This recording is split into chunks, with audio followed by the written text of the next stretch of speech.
Thank you so much for joining us. Today is Wednesday, March 13th, 2019, and I'm Melissa Rao. I'm the Senior Program Director for Leadership here at Episcopal Church Foundation, and I'm thrilled to have Phyllis Jones from the Diocese of New Jersey with us. She has been serving as the Chief Financial Officer since, I think, 2010. Is that right, Phyllis? That's right. And then has been recently in 2017 was doing so much and was being so successful in her role as CFO. She was made Chief Operating Officer, COO, in 2017.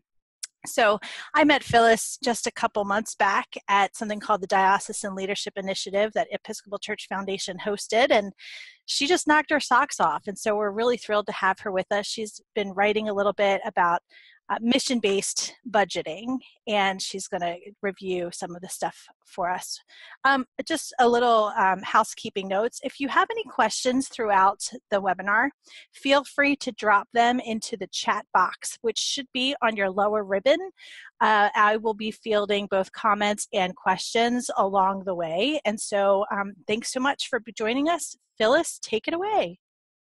Well, thank you so much, Melissa. And I'd also like to offer my thanks in return to both you and to Kate Adams, who I really enjoyed talking with so much when we were at that Diocesan Leadership Initiative retreat. And, you know, just to really say that I just benefit so often from the things that the Episcopal Church Foundation offers through vital practices and vestry papers as far as helping with our congregations and the things they deal with. So I just wanted to do a little thank you in return.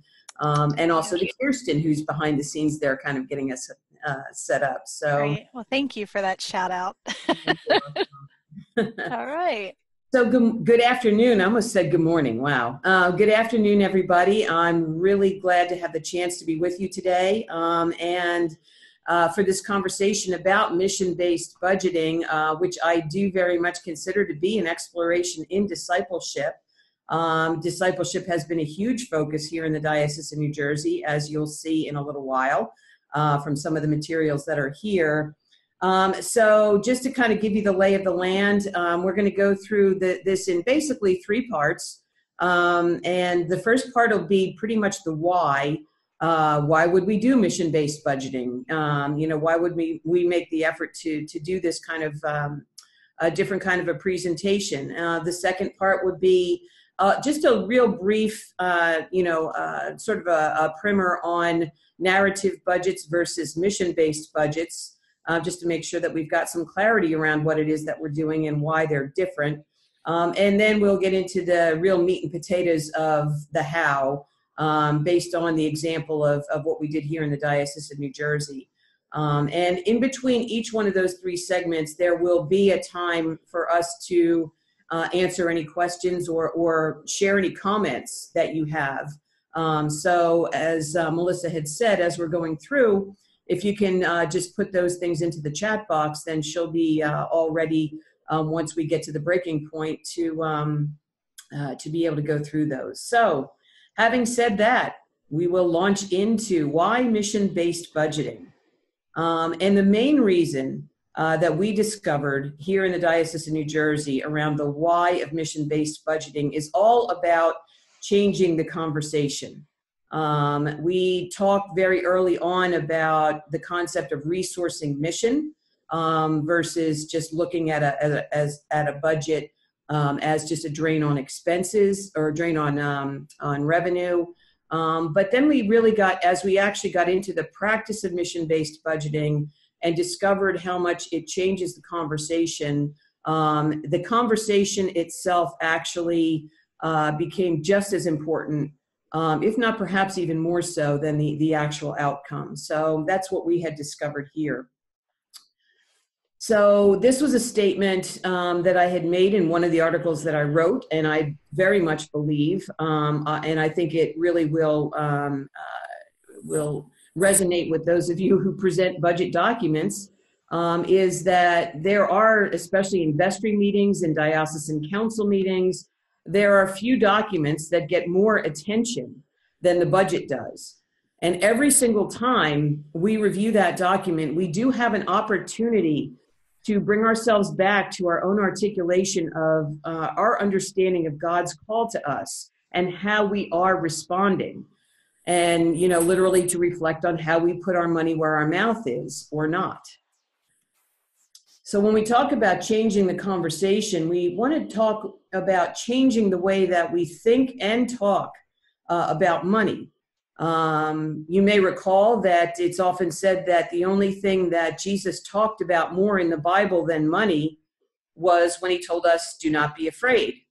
So what do we do in response? We typically run around fearful and anxious because we feel like we don't have enough. And we need to change that conversation to a conversation around abundance. We start really with a fundamental, basic understanding of the difference between an investment and an expense. And I think inherently, probably most of us who are joining today have an idea of what that is. But when we really think about it and its impact on how we talk about our budgets, that's really where I think a lot of times maybe we don't live into what we really inherently understand. And we don't tend to look at our budgets as investments. So an investment is something that is going to start paying you back. It's expected. There's an expectation there when you're making an investment that you are going to get a return on that investment. Versus with an expense, it's considered just to be a drain on the resources. The money came in and it went out, and we don't really know what we got out of that. We don't really know, we're not expecting anything to come back. And the problem is we usually take a look at our budgets as that drain on the resources. So here is our pretty much standard diocesan budget. And you can see that right up at the top. I'm sure this is all very familiar to you. You've got your revenues listed up at the top. And then down below and on the subsequent pages, we list everything that drains the revenue. And when we take a look at a budget in this kind of a context, there's not a lot of room for anything else except that conversation. Here's what's coming in. Is it what we expected? We hope it is. If we're not getting what we expected, what's that all about? And then here's all the things that we are, spending our money on rather than investing our money into. And then we have the typical conversation about, is that over or under? And then, the focus here, obviously, when we're looking at something like this, is always on money. It's not even about what the investment of this money is doing in terms of other kinds of resources like people. That kind of stuff doesn't even have an opportunity to come into a conversation like this. And so that's really where, while there is, the resources that we have, they are often perceived as limited and shrinking in many cases. So that starts us off with this conversation around scarcity rather than abundance. It's most often expense focused. We spend a little bit of time on the revenue and are we getting in what we need or not, but it's most often expense focused. The costs are perceived as a drain on the resources, and the questions that we tend to ask ourselves are, do we still have enough?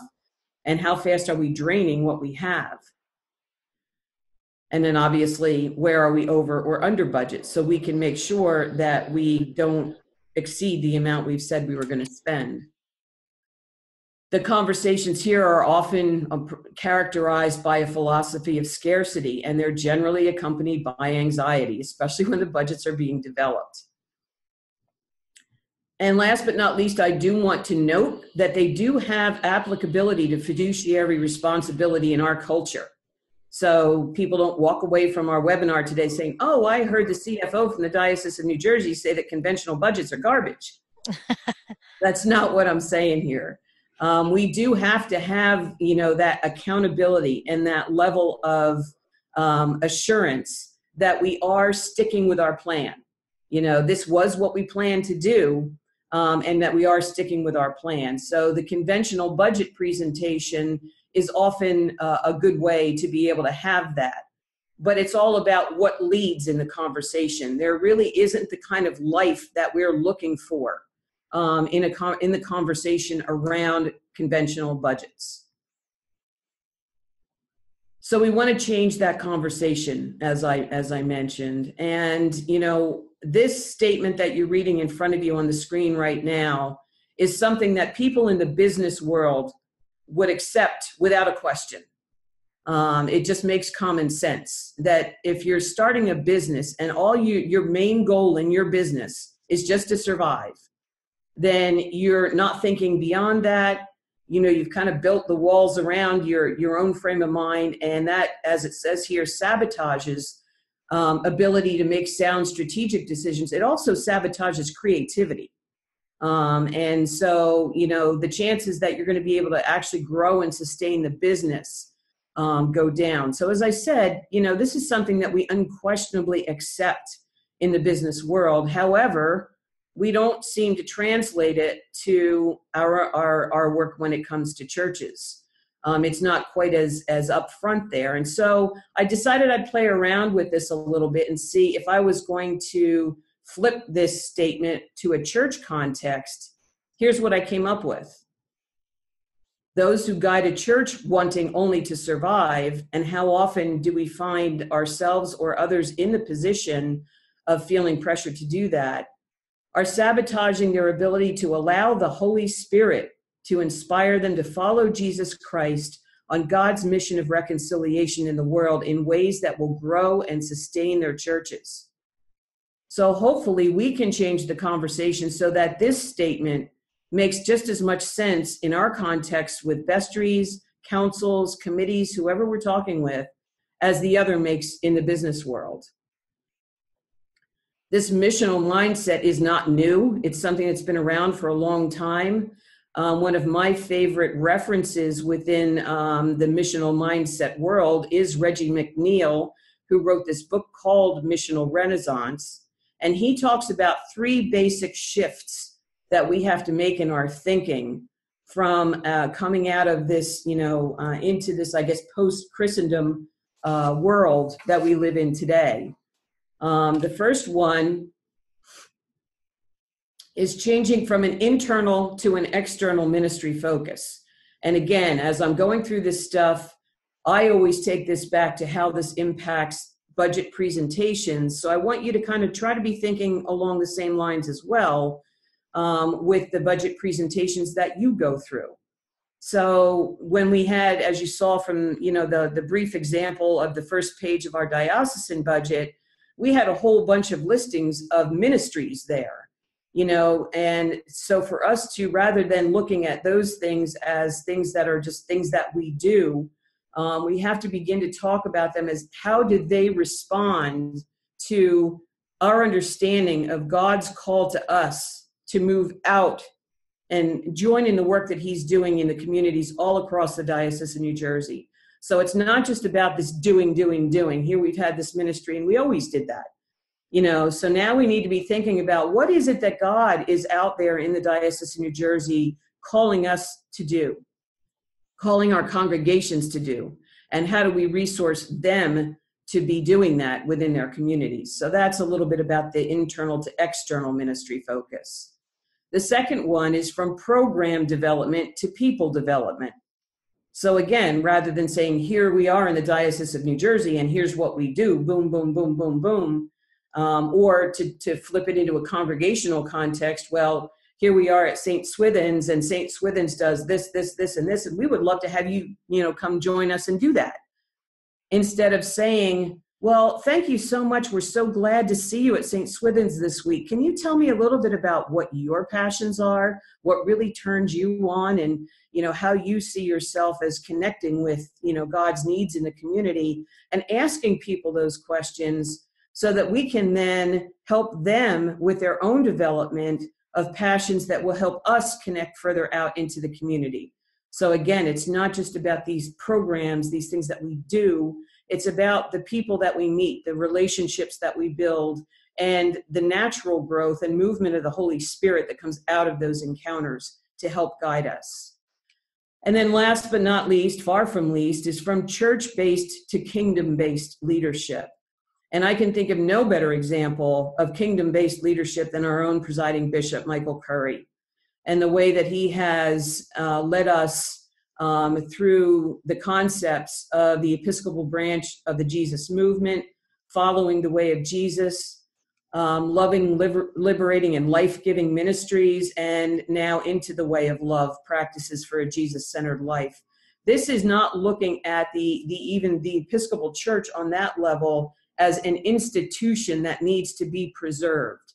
This is looking at what the Episcopal Church, through its networks and connections and relationships, has the power to put out into our community in so many different ways, that again, it allows the Holy Spirit to come into the conversation, and it allows God to be the one who's really directing the work and bringing the results. So that's, again, just kind of a brief, talk about missional mindset as it relates to now going into our budgets, so that we can figure out how we then resource that missional work. This was one quote that I recently came across from the Good Book Club. We just had the readings on Romans, which I thought was absolutely spot on for what I was talking about in here, talking about being freed from the measures of success of this world, and that our metrics for leadership and growth are not the metrics of this world, rather they are those of God's kingdom. Which then raises for me that issue. Okay, so how do we take a look at those metrics? How do we communicate those metrics in ways that are probably more story oriented than they are numbers oriented? And how do we incorporate that into the stories that we tell? And Doing the Math of Mission is the title of another one of my very favorite books by Gil Rendell. This is so dog-eared at this point on my desk that I think it's about time for me to get a new copy. But this is one of my favorite quotes from that book. And again, it literally takes what we're doing in resourcing mission right back to the concept of discipleship. Because it talks about disciples being made in congregations where the body of Christ invites, challenges, models, mentors, and provides accountability. And, again, just kind of going back to that metrics conversation that we really need to be able to have. So again, wrapping up a little bit on our mission-based budget conversation. We start with a mission-based budget from the understanding that costs are investments in God's mission of reconciliation in the world. However, we recognize, express, and join in with that. We're reminded in the conversation that we already have a powerful working partner who literally invested his son's life into this mission.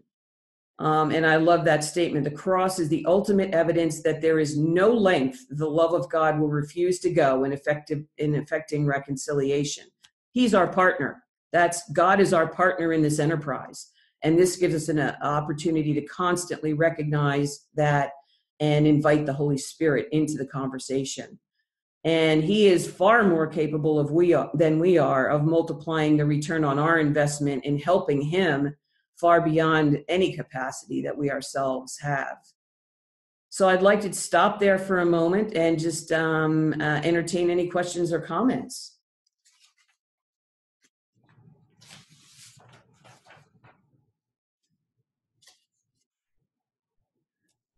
Okay, we don't have any yet so far, Phyllis, and you're on a roll, so I don't even want to interject a question of my own.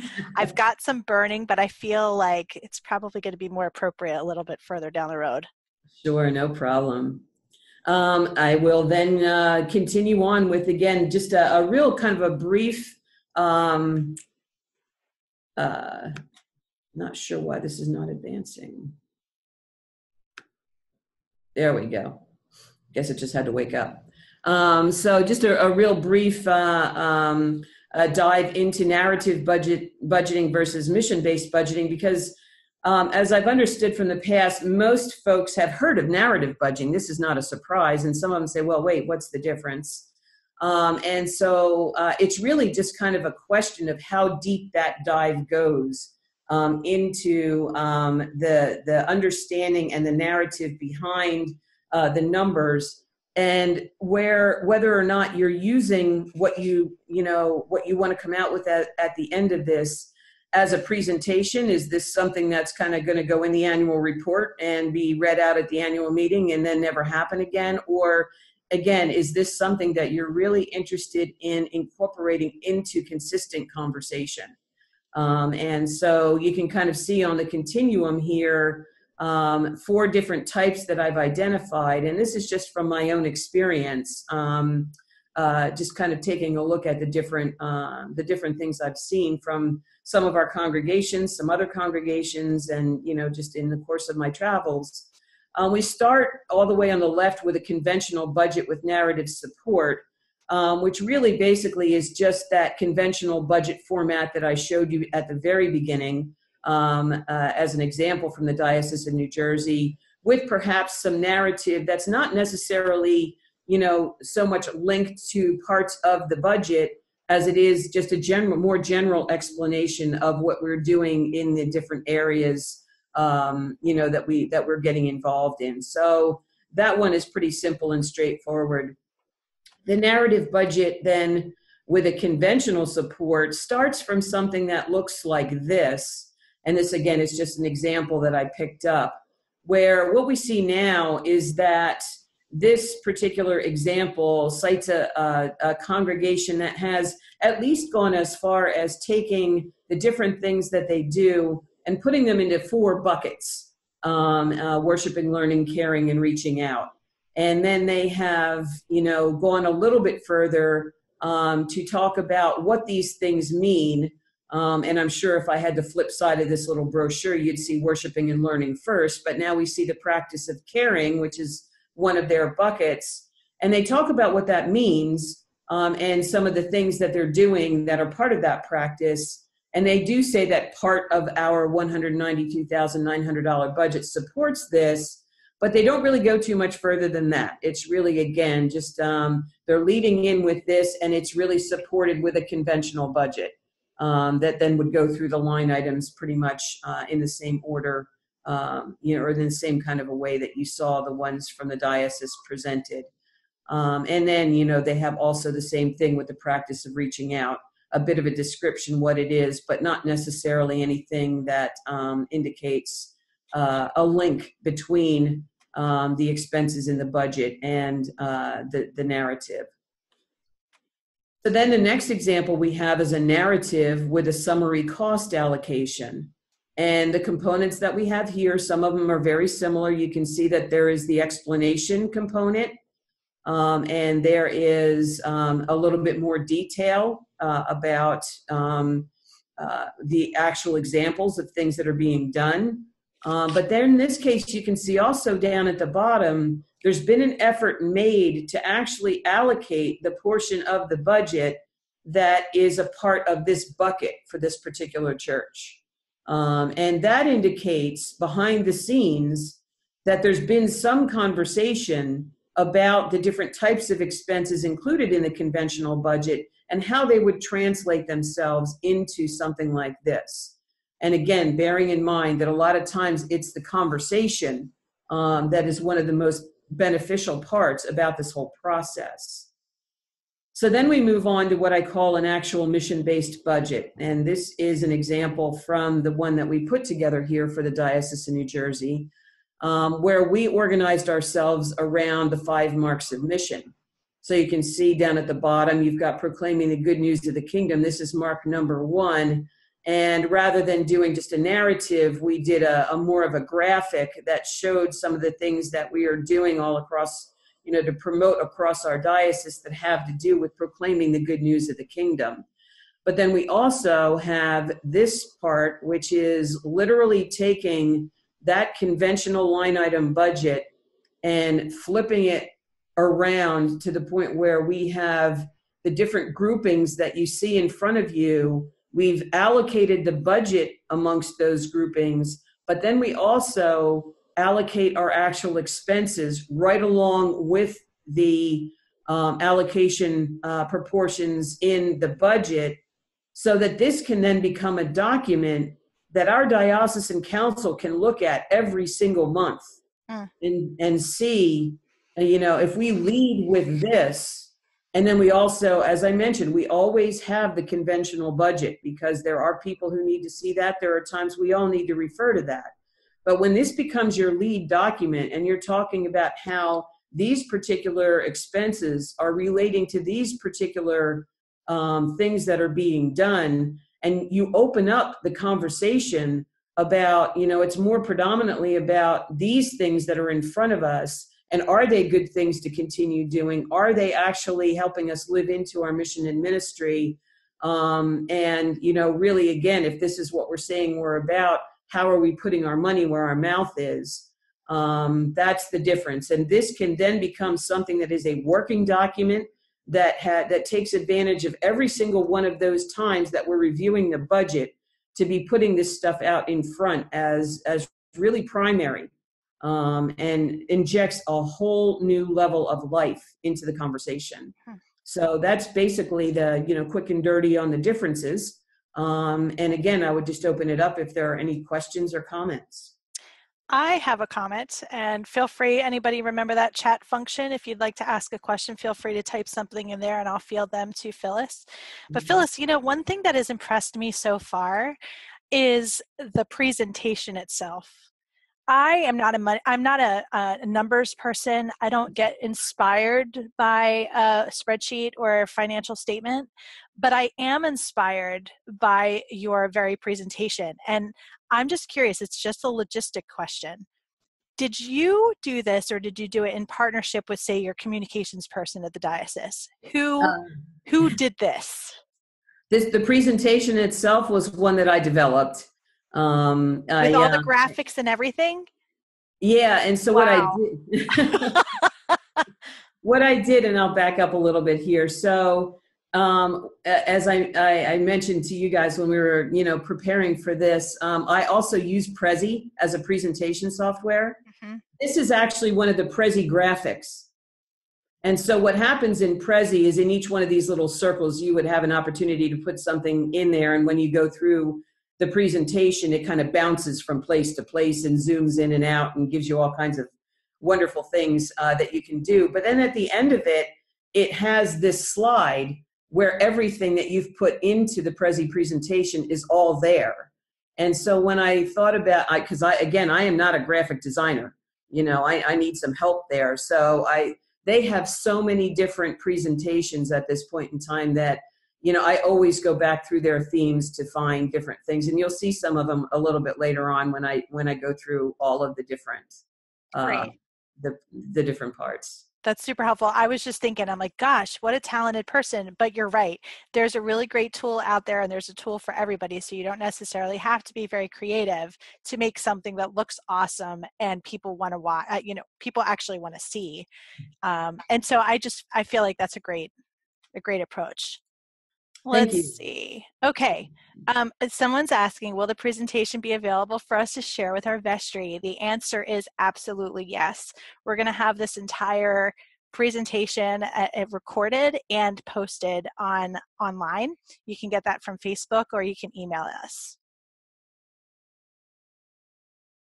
And Kate Adams, bless your heart. Kate says, but she is a talented person. Yes, she is, Kate.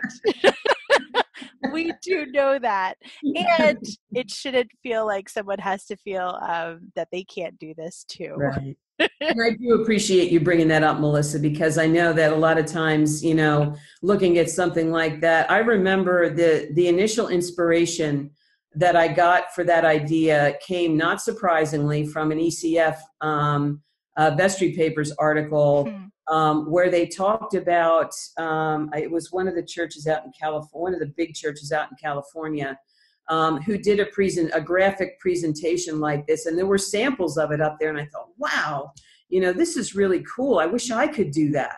But I mean, again, this is a church that has 1,600 average Sunday attendance, right? Wow. So, considerably more resources to put into communications than I do at this point in time. But then when, again, at the same time, I had been doing these presentations in Prezi. And so I thought, I wonder how that would work. And praise God, it did. And I will tell you also that these graphics because of the quality that Prezi has in them, I have blown this up to a 24 by 36 poster with, for our conventions with really, really great clarity. Awesome. Great. Yeah, and then hopefully, also if you do have somebody who's really into graphic arts or, something like that, that can also be a person who would be a good resource for you. Thank you so much. All right, that's it for now. All right, well then into the meat and potatoes we go. How do I do this? And so I, really kind of identified a basic 6-part process that as I reflected back on how we did this, that seemed to make sense to me. So you can see there that we start with articulating mission, then choosing a framework, choosing categories, allocating ministries, allocating costs, and then developing the narrative, and then repeat. Which is the good part, because again, I want, folks to really kind of walk away from this understanding that the beauty of it, one of the real beauties of it, is that it is an iterative, ongoing process. It's not static. You don't just sort of develop this, throw it out there, and then it's done. It's something that's designed to be engaging, so that, again, we are focusing on letting God into our budgeting conversations on a continuous basis. So I'll start with the first one, which might seem the simplest, but in my experience with a lot of our congregations, that is not so much the case. Sometimes this in and of itself is a conversation that may have needed to happen for quite a while now, years, maybe decades, I don't know, but in a lot of cases where we walk into, trying to help our congregations in, with vestry meetings or finance committees with doing things like this, we come to understand that mission has not really been well articulated for quite a while. And it's hard to have a mission-based budget if you don't know what your mission is. So that is definitely the first step. We started here in the Diocese of New Jersey with this missional focus on being a discipling diocese. Our tagline for probably about 3 or 4 years now has been "Know your story, live it boldly." And as we've sort of, lived with and, we've been abiding with this idea, one of the things that came out of a diocesan leadership gathering last June was Bishop Stokes's statement articulating his understanding of our mission. And he said, "We have one purpose: to form people as disciples of Jesus Christ so that they can participate in God's mission of reconciliation in order to flourish as human beings committed to alleviating the world's pain and suffering."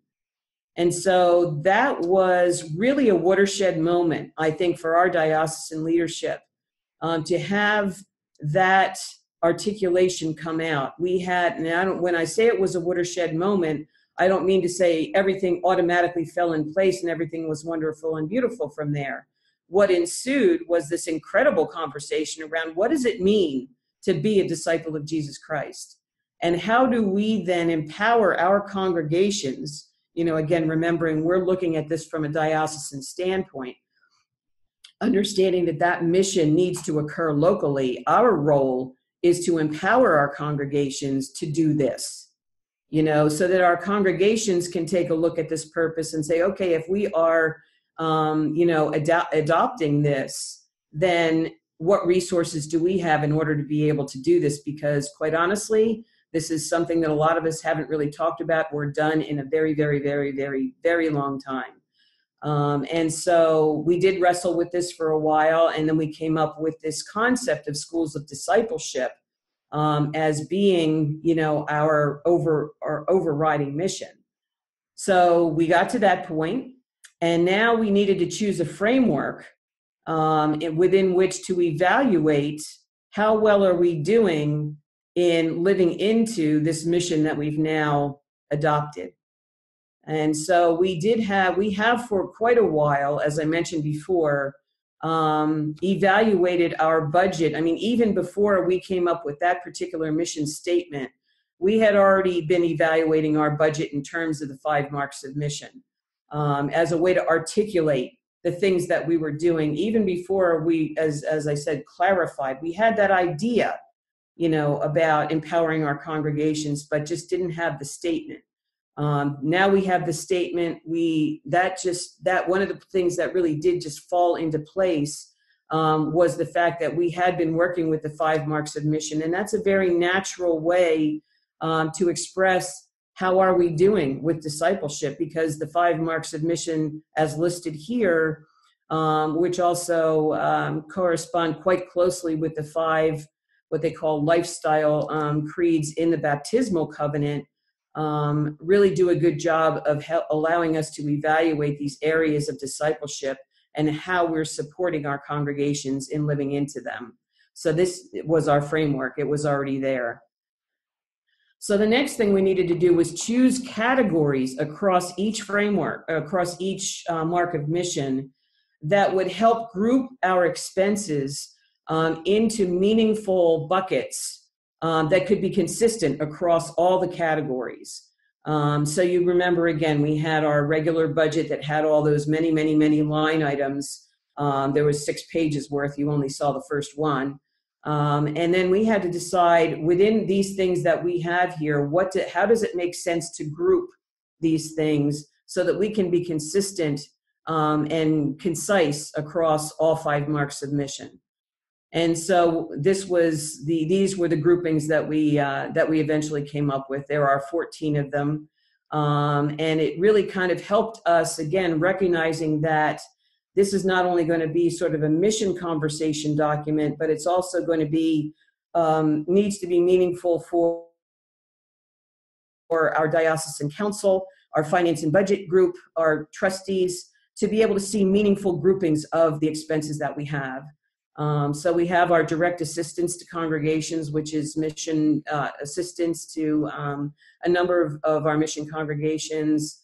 The bishop and I in our congregational support as we go all over the diocese, really working with vestries and churches. Our communications staff and expenses, so that vital communications function. Critically important congregational development and Christian formation. Transitions ministry, which, at a diocesan level, that's a very significant grouping to have, because we do spend a lot of time and effort in consulting with congregations, as well as, on transition, when they're in transitions, as well as just in general. Youth and young adult ministry, staff and expenses, support of the Episcopal Church, clergy development and support, and you can read the rest of them. So these were the ones that we decided were meaningful for us. Obviously, that's going to be different for each one of you as you look at your budget and you decide what a meaningful category breakdown might look like. So then at the end of the day, this is pretty much this is the framework. So you can see as we're going through the marks of mission here that within each one, all of the categories are the same. And this then provides that consistent matrix that we use across all of the different marks of mission to group our budget. So then we move on to allocating ministries. And, this is one of the places where I just want to really lift up the conversation. There's obviously been conversation all along the way, and I hope that you're getting some kind of a feel for, again, how vitally important that conversation is, and all of the ways that God and the Holy Spirit will enter into your conversation when you're working through this. And then the way that I've seen, our congregations latch onto this the most is when it comes to allocating ministries, because now you're getting down to what do we actually do, and how does that fit into? Now we've talked about mission, we've chosen a framework, we've chosen categories, but in allocating the ministries, now we're kind of going back into saying, well, okay, now here's what we do. Does that really fit into our framework? And does that actually accomplish the mission we said we wanted to be about?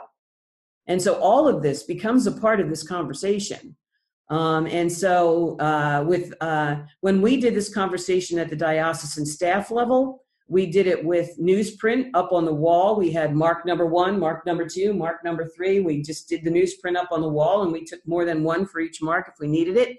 And we started talking about all of those things that you kind of saw in that one graphic for that one mark that we do, and divided them up between the marks of mission. And then we started talking about how involved we each in our own capacities are with these different marks of mission, as a way to begin allocating the costs, which comes next. But it all kind of wraps up in this conversation. When I've had this conversation with congregations, and this is actually a little bit of a, kind of an example of what one of the congregations did as they were having this conversation. They started going through, and first they just marked with an X with all the different things that they were doing here, what belonged in which mark. And obviously, there are many ministries that go across more than one, maybe some that actually do all 5. And in that case, they started marking it in there how much of a percentage they thought belonged in each mark of mission.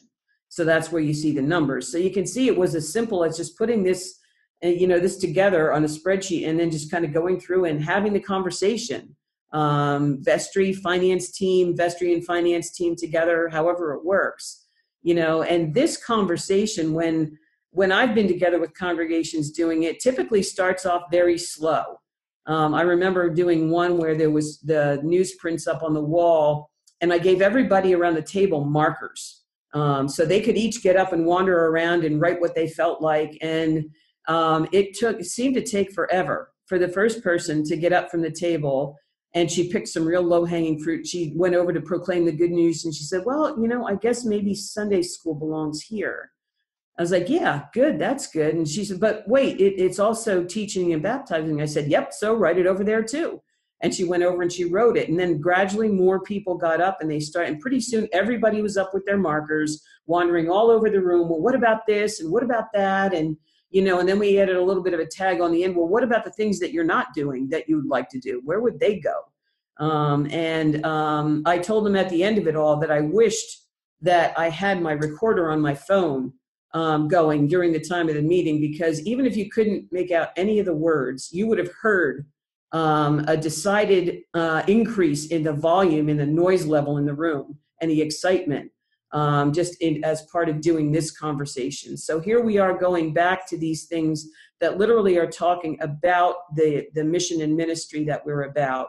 And so it can be fun. I guess that's what I'm kind of trying to say, is that, we're not used to budgeting being fun, but this is a very fun part of this whole process. So then we moved from allocating. Now we have our ministries. We've got kind of a rough idea of, how much we think belongs in each mark of mission. And then we also have our understanding of our, we talked amongst our staff. I asked each one of our staff to go through and talk about or think about and send to me, based on this allocation of these different ministries and our understanding of how we're spending our time in each one of those, a thoughtful, I'm not going to ask anybody to be punching time cards or keeping track of this in ways that aren't sustainable, but just, to give some thought, some real thought to how much time everybody spends in each one of these particular marks of mission. And that became, our basis for allocating costs. So again, it came to this particular end result. And I'm going to hope that I can get through this pretty well here. Yep. Internet connection looks like it's going to cooperate. Can you now see what I'm looking at? Yes, thank you so much.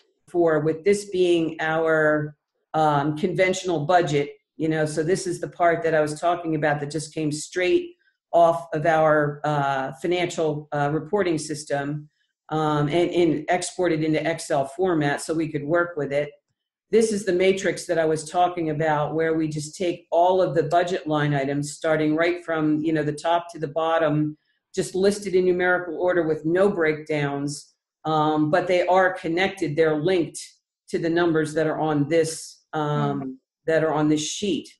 Okay, and then the heading column C, which is the MBB grouping, is the one that is designating which of those categories that I mentioned earlier that this particular line item falls into. And again, we have the 2018 totals that are coming in here for our full year budget, our year-to-date budget, and then the year-to-date actual, which literally comes off of this sheet. So it's actually linked. So as soon as we just do a different, an import of the next month's sheet, this matrix updates automatically. We don't have to do anything else to it.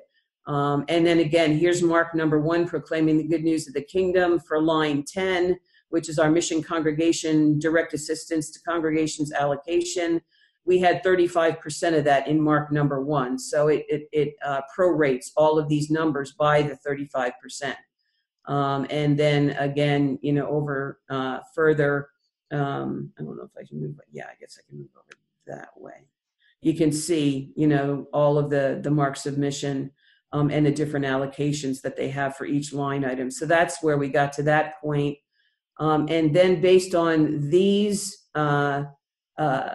designations here, I literally just did a sort, just a regular sort on that data on column C, which brings me to this. So now I have all of everything that's the same in column C grouped together and totaled down here at the bottom, which then leads me to the final product.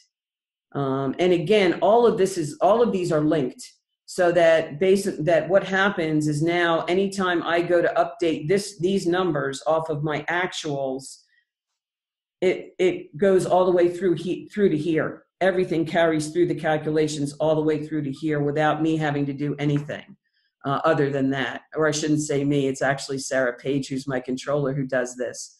And so, that's basically how we would get to that point.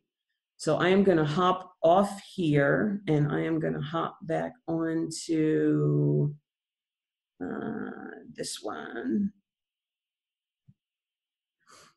I just want to say that's awesome. I was actually able to follow that, and that was so much more easy to read than the typical spreadsheet. So even that is awesome. Well done. Well done, Phyllis. Thank you. Thanks I'm glad. I hope that I know that I'm going through this really kind of quickly. And again, I just want to, encourage anybody who wants to learn more to basically, to let me know. And as usual, when I'm coming back off of a different screen, this one doesn't seem to, there we go. Okay, so then finally we get to the developing the narrative, which again is the fun part. And we've kind of gone through, what that looks like based on the graphical representations. So there's our narrative for mark number 1. And then the numbers that go along with it. There's the narrative for mark number 2. And again, this is all Prezi stuff. Every single one of these presentations is a Prezi theme. Mark number 2, mark number 3,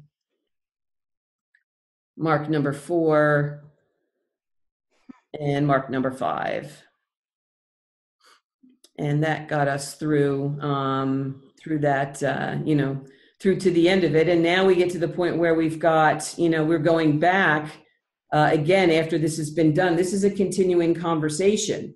And part of what we also do is now with all of our committees, as a result of doing things this way, with all of our committees, commissions, or anyone who is requesting money from our budget, we ask them to complete as a part of their request, please list the work of your organization, department, committee that is supported by the budget under the relevant mark of mission.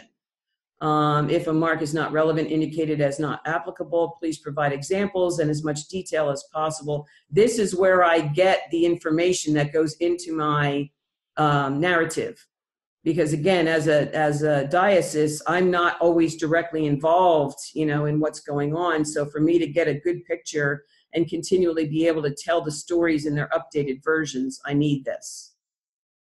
So the results pretty much speak for themselves. Do you want to talk from this all the time, or would you rather talk from this? And it just completely changes the conversation that people are having, to the point where when we're leading with this part over here and we're talking with our diocesan council about these things that we're doing, many of which are already getting reported out at the meeting anyway. And then we're taking a look at how we're supporting that with our resources. We're not only looking at our financial resources, but we're also talking about all of the things that happen with structures and buildings and volunteers and everything else that goes along with what the money actually makes possible. Wow. That was fantastic. So we do have a few comments and a couple questions. First of all, we have a comment from our friend and colleague Demi in Texas. She says, Phyllis and her controller should do an Excel tutorial on this whole process. I love it! Exclamation point.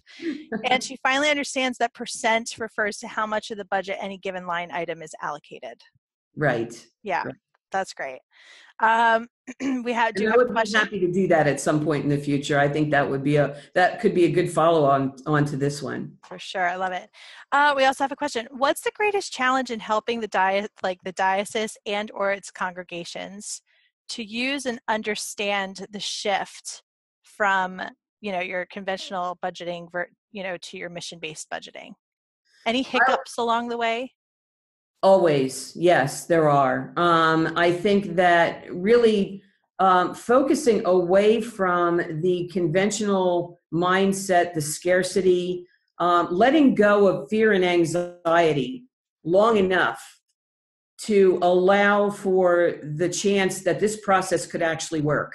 We had one of our congregations who was experiencing a severe budget crunch. They were looking at trying to cut staff by about 20% in a very precipitous kind of a way that we were very concerned would really, run the risk of blowing apart the congregation. And so we employed a version of this to be able to first sit down and have them really realize that when they were talking about cutting staff, this was not just a money thing that was going to happen to them. This was going to have an impact on the entire congregation that they really needed to discuss with the entire congregation before they just went ahead and did it. Mm-hmm. And so we used the mission-based budgeting as a way to do town halls with the congregation to get them to a point of understanding how this impacts the mission and ministry that was going on as a part of their decision-making process.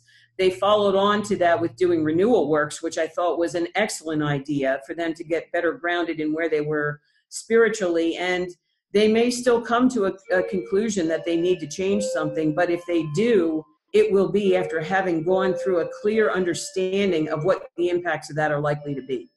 So getting us to understand ourselves as really powering our mission, and letting that be the conversation long enough to have it take effect is the major hurdle we come across. Okay, great.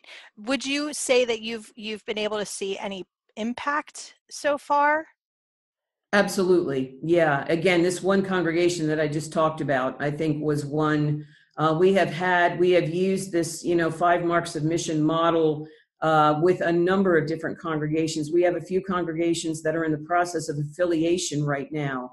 So for them to be able to take a look at what are they doing in terms of the 5 marks of mission, and then if they're, whatever other congregation they're affiliating with, have them do the same thing, and then look at them side by side and see where their common experience is and where they can actually, look to build together. And also at the same time, keeping in mind that for us anyway, an affiliation is one priest serving two congregations who are doing some things together, including sharing the priest, but they still retain their separate identities and their separate buildings. Yeah.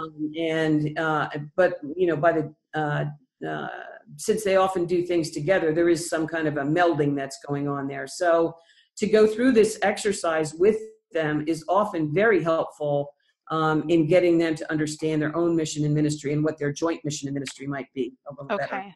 Well, we have time for one more question. I do have a comment. I think I like this a lot because no longer are we saying we have this much money. What are we going to do with it? We're also not saying we want to do this. How much money do we need? But it's really kind of a holistic approach to Mhm. doing both simultaneously. And I feel like it's just awesome. I'm really glad that we had you on to do this webinar. Final question. What is your best tool in helping the finance types, quote, to shift to a more narrative conversation? Quite honestly, I think I would have to say it's the fact that we are not throwing away the conventional budget, and we're providing a more rigorous transition from what the conventional budget looks like to what the mission-based budget looks like. So when, the financial types can literally, they're the ones that actually you need to do this matrix, to do the transition, because they're the ones that know the spreadsheets in and out. And so a lot of times if you can engage them in being the ones that say, okay, here's the information that we're getting in, how then do we translate this into a spreadsheet that can take us from here to here on a regular basis so that we can continue to have this conversation. They can be very helpful there. And it also helps with buy-in in the process. But, it really is important to note, especially for those folks, we're not throwing the conventional budget out the window. We're really going to have a parallel presentation, and if you want to look back at that so that you can get the comfort level you need, that's great. But we're having this conversation. Great. Well, thank you so much, Phyllis. Our time is up. Do you want to go to your last slide so folks can see your Sure. contact information? Sure. Friends, there's also a number of different illustrations that Phyllis has in the remaining slides, and they will be available to you via our website, which is ecfvp.org. You can also subscribe to our Vital Practices and receive vestry papers on a monthly basis and ECF news. And I'm grateful. I'm grateful for your time. Do you have anything last comments or anything you'd like to share, Phyllis? No, I just want to I guess the only thing that I would just say is I'm really excited about some of the responses that we've had to this approach. I'm excited to be working with Canon Rob Drosty, who is our Canon for Mission and Discipleship, and being able to see how this completely can dovetail and support everything that he's doing in his efforts to, again, lead people towards this direction of seeing what God's up to out in the community and joining in with this. And just, it's such as you mentioned, such a comprehensive, holistic approach that we find ourselves in the same space, both Rob and I, even though we're looking at it from different approaches, we are literally in the same space. And I hope that the same can be true for some of the folks who might be with us today. Great. Well, thank you so much to my fellow Episcopals. Happy mission-based budgeting. Cheers.